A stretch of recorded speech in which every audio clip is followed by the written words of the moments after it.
इंसानों और जानवरों के अंदर सिर्फ सोच का फर्क होता है, सोच का अंतर होता है। जब भी कोई जानवर किसी काम को करता है तो उसके अंदर समझ नहीं होती है कि वह आखिरकार कर क्या रहा है, क्या नहीं कर रहा है। जबकि इंसान जब किसी काम को करते हैं तो उनमें अच्छी खासी समझ विकसित होती है। उन्हें अच्छे का और बुरे का बिल्कुल पूरी तरह से पता होता है। न केवल पता होता है बल्कि वह जानते हैं कि कौन माता है, कौन पिता है, कौन भाई है, कौन बहन है, किसके साथ कैसा सलूक करना है, किसके साथ किस तरह के रिश्ते रखने हैं। जबकि जानवरों में अभी तक समझ विकसित नहीं हुई है। ना ही उन्हें अपने माता पिता का, ना ही उन्हें रिश्तों की कोई जानकारी होती है। इसलिए वह किसी के साथ कुछ भी कर लेते हैं। मगर आज की जो कहानी मैं आपको सुनाने जा रहा हूँ, ये कहानी है इंसानों की। लेकिन काम उनके इंसानों जैसे नहीं है, काम उनके जानवरों जैसे हैं। और जब ऐसी गलती होती है तो एक गलती से न केवल एक आदमी का कत्ल होता है बल्कि 3 लोगों की ज़िंदगी हमेशा हमेशा के लिए खत्म हो जाती है। और जब इस घटना के बारे में लोगों को पता चलता है तो लोगों को यकीन नहीं हो रहा था कि आखिरकार कत्ल की जो वजह है वो यह वजह कैसे बनी। आदाब, नमस्कार, सत श्री अकाल। मैं मुकेश चंद्र विद्यार्थी आज की जो सच्ची घटना मैं आपको सुनाने जा रहा हूँ उससे पहले आप सबसे रिक्वेस्ट है, अनुरोध है, अगर आप लोग चैनल पर नए हैं तो चैनल को सब्सक्राइब कीजिएगा, वीडियो को शेयर कीजिएगा। यह सच्ची घटना है राजस्थान प्रदेश की राजधानी जयपुर की।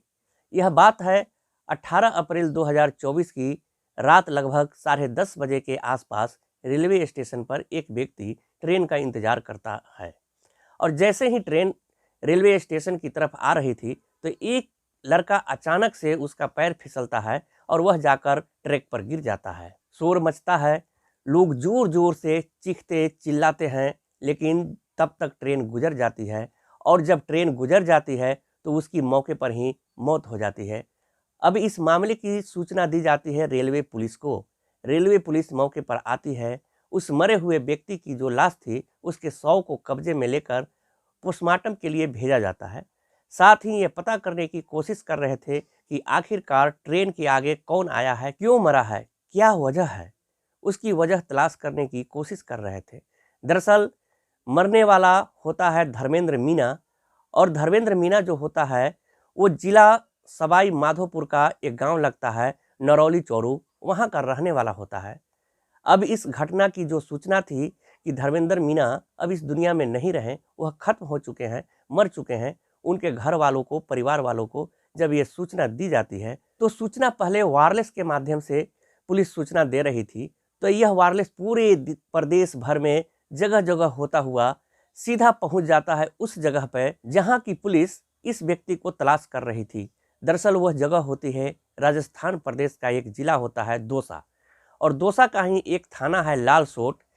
यह जब लालसोट थाने में वायरलेस झंझना रहा था, बोल रहा था, यह पता कर रहा था कि एक व्यक्ति जिसका नाम धर्मेंद्र मीना है, जो कि राजस्थान प्रदेश की राजधानी जयपुर की एक रेलवे ट्रैक पे मरा हुआ है, मर गया है ट्रेन के आगे आने से। अब पुलिस के पास जब यह सूचना पहुंचती है तो इस थाने की यानी कि लालसोट की जो पुलिस थी इस व्यक्ति को पिछले कई दिनों से तलाश कर रही थी। आखिरकार इसकी सूचना मिलती भी है तो मरे हुए व्यक्ति के रूप में मिलती है।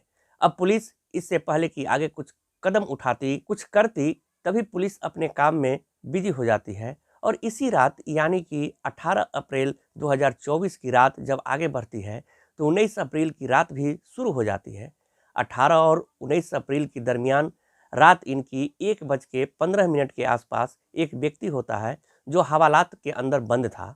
उसको एक कंबल दिया गया था, उस कंबल को ओढ़ने के लिए, ताकि वो मच्छरों से या फिर ठंड से या फिर किसी तरीके से अपना बचाव कर सके, या फिर तकिया बनाकर अपने सर के नीचे रख सके। लेकिन उस व्यक्ति ने, जिसकी उम्र लगभग 32 साल के आसपास होती है, नाम उसका मनोज मीना होता है, मनोज मीना उस कंबल को बार बार फाड़ रहा था, उसमें से छोटे छोटे पीस निकाल रहा था, कतर बना रहा था।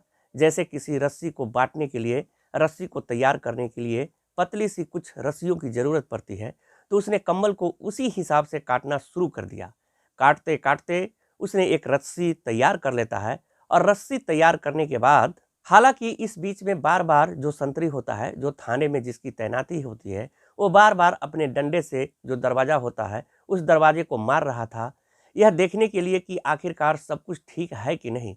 लेकिन रात 11:15 के आसपास वो रस्सी तैयार हो जाती है और तैयार होने के बाद जो जेल का दरवाज़ा होता है उस सरिया पर वो उस रस्सी को बांधता है और बांधने के बाद अपनी जीवन की लीला को वो हमेशा हमेशा के लिए खत्म कर लेता है, समाप्त कर लेता है। अब संतरी फिर से आता है लगभग 40 मिनट के अंतराल के बाद। जब आकर देखता है तो देखने के बाद उस व्यक्ति को जो दरवाजे होते हैं या लोहे की जो रड होती है, रड से बना हुआ एक गेट होता है, उस पर एक व्यक्ति रस्सी से लटका हुआ था। बस संतरी की चीखें निकल जाती है, तुरंत ही सूचना पूरे थाने में फैल जाती है। जब थाने में सूचना फैल जाती है तुरंत ही आनन फानन उस मनोज मीणा को हॉस्पिटल लेकर जाया जाता है और हॉस्पिटल में जैसे उसको भर्ती कराया जाता है तो डॉक्टर कहते हैं यह तो मर चुका है। यानी कि एक व्यक्ति हवालात के अंदर बंद है दौसा के लालसोट थाने में, और इसी थाने की पुलिस को एक और व्यक्ति की तलाश कर रही थी जिसका नाम धर्मेंद्र मीणा होता है, वह भी मर चुका है। दो लोग हैं जो मर चुके हैं, दोनों का आपस में रिलेशन है, रिश्ता है। धर्मेंद्र मीणा साला लगता है और मनोज मीणा बहनोई लगता है, यानी कि साले और बहनोई दोनों ही मर चुके हैं। अब यह खबर पूरे राजस्थान में फैल जाती है कि एक को तो पुलिस तलाश कर रही थी और वह मर चुका है, और एक पुलिस के कब्जे में था वह भी मर चुका है। अब असल में हर कोई इस कहानी के पीछे का जो सच था वो जानना चाहता था कि आखिरकार सच क्या है।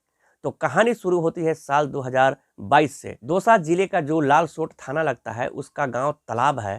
तालाब का ही रहने वाला होता है धर्मेंद्र मीणा। धर्मेंद्र मीणा अपनी पत्नी के साथ गुजरात के अलंकेश्वर एक जगह लगती है, वहां पर प्राइवेट नौकरी करने के लिए चला जाता है। वहाँ प्राइवेट नौकरी कर रहा था। एक दिन उसके भांजे जिसका नाम होता है लोकेश मीणा, जिसकी उम्र 27 साल के आसपास होती है, उसका फ़ोन पहुँचता है कि मामा मुझे भी कोई काम दिलवा दो। तो ये मनोज कहता है कि ठीक है, कोई दिक्कत नहीं है, तुम यहाँ पर आ सकते हो, जहाँ मैं प्राइवेट नौकरी कर रहा हूँ वहीं तुम भी नौकरी कर लेना। यानी कि मामा ने अपने भांजे को अपने पास बुलाया, अपने घर पर रखा और वो नौकरी करना शुरू कर देते हैं। जैसे जैसे वक्त आगे बढ़ रहा था वैसे वैसे जो भांजा होता है उसकी मामी के प्रति नज़दीकियाँ बढ़ने लगती है। वो मामी को कहीं ना कहीं दिल दे चुका था और उसके बारे में वह किसी को बता नहीं रहा था, लेकिन चुपचाप था। 6 महीने कैसे गुजर जाते हैं पता ही नहीं चलता। लेकिन एक दिन खबर आती है कि नानी खत्म हो चुकी है, यानी कि मनोज की जो माँ थी वो मर चुकी थी और इसके क्रियाक्रम के लिए इनको जाना ही था। अब तीनों यहाँ से सीधे पहुँच जाते हैं। जो इनका घर होता है, गांव होता है, लालसोट थाना क्षेत्र का गांव होता है तालाब, वहाँ जाते हैं। वहाँ जाने के बाद नानी का या फिर कह सकते हैं कि मामा अपनी माँ का क्रियाक्रम में जुट जाता है। एक तरफ तो क्रियाक्रम की तैयारी चल रही थी, एक तरफ भांजा अपनी मामी के साथ पींगे बढ़ा रहा था और इन्हें मौका मिल जाता है। यह दोनों पहली बार एक दूसरे के साथ शारीरिक संबंध बनाते हैं और यह ऐसा पहली बार था। फिर इन्हें जब मौका मिलता था तब ये एक दूसरे के साथ कुछ ऐसा ही कर रहे थे। धीरे धीरे करके वक्त आगे बढ़ने लगता है और वक्त आगे बढ़ते बढ़ते जब जब उनको मौका मिलता था तब तब वो अपनी मामी के साथ कुछ ऐसी ही स्थिति में आ जाया करता था। लेकिन मामी को उसने फिर गांव छोड़ दिया था। मामा ने जब मामा और भांजे दोनों वहीं रह रहे थे। अब जब जब भांजा आता था तो वह अपनी नानी के घर जरूर जाता था, लेकिन इस बात का किसी को कोई भनक नहीं थी। अब जो भांजा होता है, यानी कि जिस लड़के का नाम लोकेश होता है, उसको लगता है कि मामी अगर साथ रहेगी तो कितना अच्छा रहेगा। इसलिए एक दिन की बात है, मामा और भांजा दोनों बैठे हुए शराब पी रहे थे। तभी लोकेश ने कहा कि मामा, आपको पता है मामी का किसी से अवैध संबंध है, उसका किसी से चक्कर चल रहा है। अगर आपको यकीन ना हो तो मैं बिल्कुल पुख्ता सबूत के साथ आपको जानकारी दे सकता हूँ। जैसे ही मामा को यह बात पता चलती है तो मामा को थोड़ा शक होता है, मगर मामा शांत रहा। शांत रहने के बाद वहाँ से हटता है। हटने के बाद सीधा अपनी पत्नी को फ़ोन करता है और पत्नी को फ़ोन कुछ इस अंदाज में करता है जैसे लोकेश ने पूरी की पूरी जानकारी उसको दे दी हो। वो पूछता है कि मुझे बहुत सारी बातों के बारे में पता चल चुका है, क्या तुम्हारे लोकेश मीणा के साथ कुछ अवैध संबंध है, क्या कुछ ऐसी बात है? तभी मामी जो थी उसकी पत्नी, वो सीधे सीधे सारी बातों को उगल देती है। वो कहती है कि उसने मेरा कुछ आपत्तिजनक वीडियो बनाया है, उसने आपत्तिजनक फोटो बनाया है, उनके माध्यम से वो ब्लैकमेल करता है और वो मेरे साथ इस तरह से अवैध संबंधों के रिश्ते में बना हुआ है। वो कहता है ठीक है, मैं 2 दिन के बाद गाँव आ रहा हूँ और वहीं आकर बात करूँगा। वो महिला इतना घबरा जाती है कि सीधे अपने मायके पहुंच जाती है। मायके होता है उसका सवाई माधोपुर में, नरली चोरा एक गांव लगता है। वो सीधा वहां पहुंच जाती है, लेकिन जो उसका पति होता है वो भी सीधा वहीं पहुंच जाता है। मनोज मीना अपने ससुराल जाकर अपनी पत्नी से पूरी जानकारी, पूरी कहानी पूछता है और पूछने के बाद जो भी सच था वो हर एक सच के बारे में पता चल जाता है। इधर जो ये लड़का है जिसका नाम लोकेश मीना है, जो कि भांजा लगता है, वो गुजरात में ही था। यह 11 अप्रैल 2024 को गुजरात से सीधा अपने घर के लिए आने लगता है। रास्ते में आता है, लेकिन सबसे पहले वो पहुंच जाता है मामी के मायके में, यानी कि सवाई माधोपुर। जब वहां वो पहुंच जाता है तो जाहिर सी बात है उसका वहां पहले से इंतजार किया जा रहा था। सब जानते थे, यानी कि सब में जो इसका एक मामा होता है, मामा यानी कि मनोज मीना, और उसका साला धर्मेंद्र। धर्मेंद्र ने 2 और लड़कों का इंतजाम किया। जैसे लोकेश आता है तो उसको ये अपहरण कर लेते हैं। अपहरण करने के बाद एक सुनसान जगह पर लेकर जाते हैं। पहले तो इत्मीनान से उसको खूब जमकर दारू पिलाते हैं।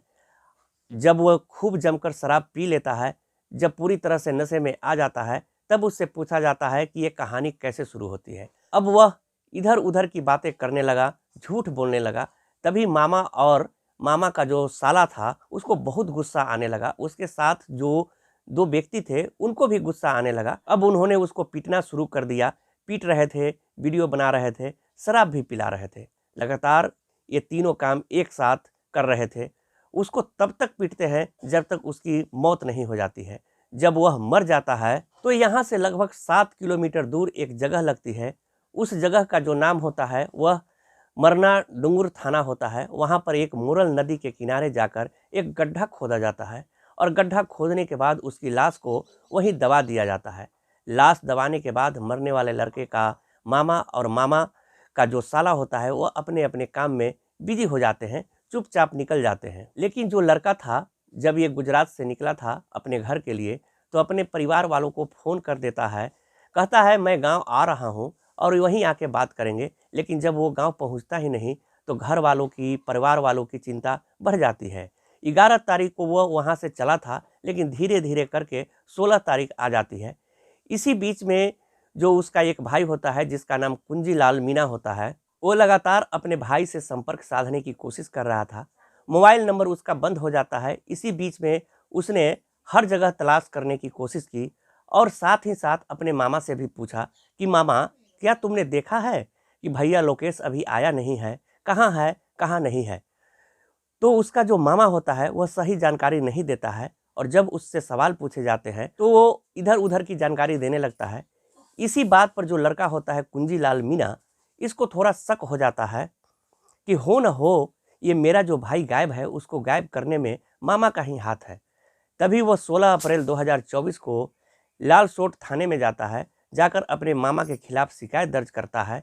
कहता है कि मेरा भाई गायब है, गायब करने में मामा की अहम भूमिका है। पुलिस अभी इस मामले को गंभीरता से लेती है। गंभीरता से लेने के बाद अब इनकी तलाश शुरू कर देती है। यानी कि मामा, जिसका नाम होता है मनोज, और साथ ही जो मामा का साला होता है धर्मेंद्र, अब उसकी तलाश शुरू हो जाती है। लगातार तलाश कर रहे थे।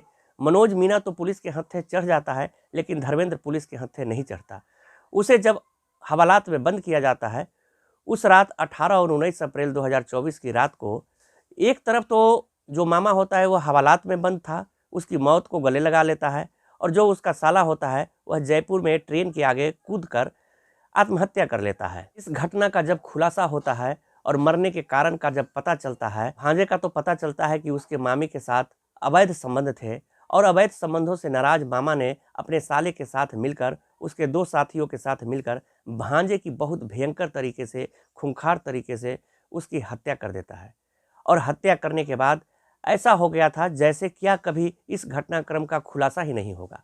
लेकिन जब खुलासा होता है तो लोग आश्चर्यचकित रह जाते हैं, खासकर उस मामी की वजह से। मामी अभी पुलिस के हत्थे नहीं चढ़ी है, ना ही वह अपने मायके में है, ना ही वह अपने ससुराल में है। पुलिस उसको तलाश कर रही है। पता नहीं उसके साथ कहीं कोई हादसा तो नहीं हो गया, या हादसा है या फिर क्या है कि वो खुद गायब है, पुलिस अभी इस मामले की जांच पड़ताल में जुटी है। और पुलिस ने जब घटनाक्रम का खुलासा किया तो लोगों को यकीन नहीं हो रहा था कि एक महिला की वजह से 3 लोगों की जान चली गई। दोस्तों, इस पूरे घटनाक्रम को सुनाने का उद्देश्य किसी को परेशान करना नहीं है, किसी का दिल दुखाना नहीं है, बल्कि आपको जागरूक करना है, आपको सचेत करना है, आपको बताना है कि रिश्तों की मर्यादा क्या होती है, रिश्तों को किस तरह से मानना चाहिए। जिन रिश्तों को समाज अनुमति नहीं देता है, जिन रिश्तों के बारे में बताया जाता है कि सही है, उसी के साथ रहना चाहिए, उसी के साथ जो भी करना चाहिए। ऐसा नहीं कि किसी के साथ भी इस तरह के अनैतिक रिश्ते बनाकर रिश्तों की मर्यादाओं को तार तार किया जा सके और इंसानियत को भी शर्मसार किया जाए। आप सब लोग अपना ख्याल रखें, सुरक्षित रहें। तो फिर मिलते हैं कल एक नई वीडियो में। तब तक के लिए जय हिंद, जय भारत।